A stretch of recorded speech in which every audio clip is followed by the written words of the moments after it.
আজকে 5টা বছর পুরা ফ্যামিলি ধ্বংস করে দিছে, মালির সাথে মিশে দিছে। আমার মেয়ে আত্মহত্যা করছে কইয়ে রে,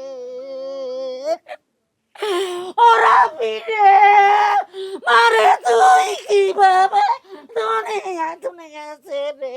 আমার দিয়ে অন্যায় করছে দে, প্রতিবাদ করছে দে, কোন ভুল হচ্ছে নে রে,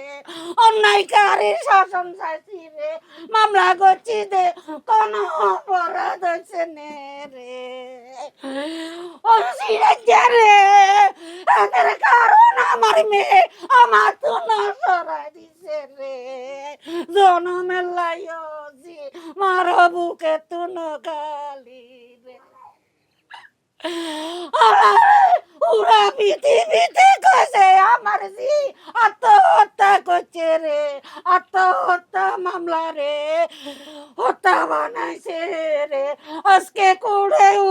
অপমান করে দিছে রে জি,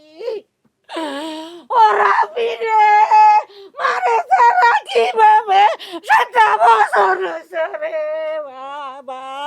সন্তান হারাই অকমান হয়ে গেছি রে, আমার 3 ছেলের কোনো নিরাপত্তা নাই রে, আমার ছেলের ঘরে কিভাবে হুমকি ডামকি ডাইরেক্ট দে রে,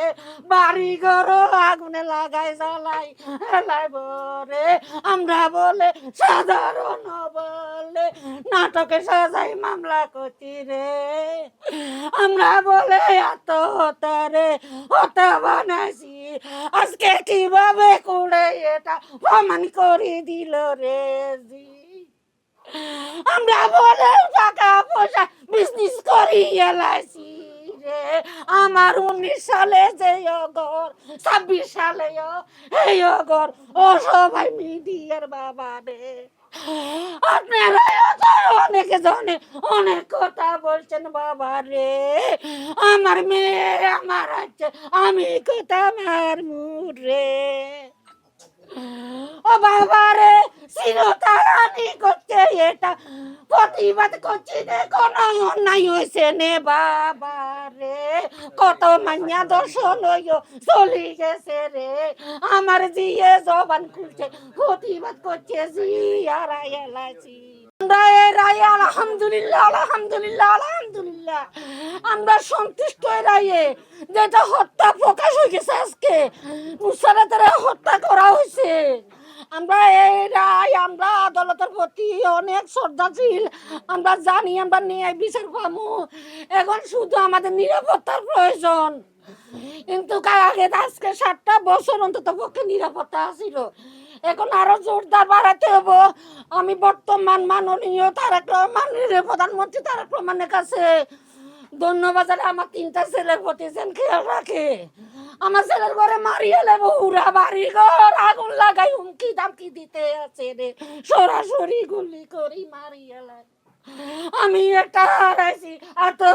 সহ্য করতে মারিয়ে না রে, আমার মা বাবার ফ্যামিলির ভিতরে আমি শুধু একজনে আছি রে, আমি বাবা আপনারা সবাই দেখেন, সবাই মোবাইলে দেখেন, আমার ছেলের বিরুদ্ধে আমাদের ফ্যামিলির বিরুদ্ধে যেভাবে মান সম্মান তেনা তেনা করিয়ে লাগছে, আমরা ধৈর্য ধরিয়ে রয়েছি বাবা।